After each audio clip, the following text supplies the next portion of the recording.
aveva una maniera del tutto particolare di vivere il basking, la vita e il gruppo, una maniera molto simpatica, divertente e giocosa. La sua battuta, il suo motto, oserei dire, è che usava spesso con noi, anche con gli altri gruppi di cui faceva parte: che bello essere qui. Questo esemplifica un po' la sua maniera di vivere e quello che poi ci ha donato e che ci resterà.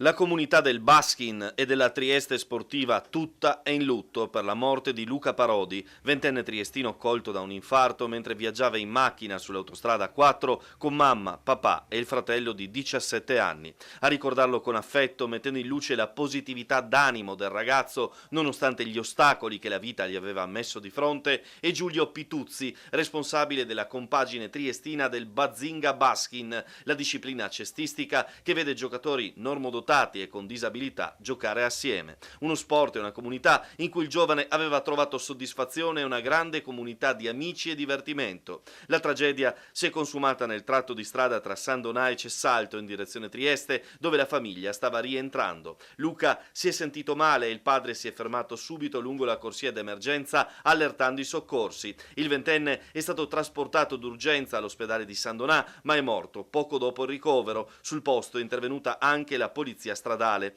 Per la famiglia e i tanti che hanno condiviso momenti di gioia con lui, un dolore profondo e indefinibile a parole.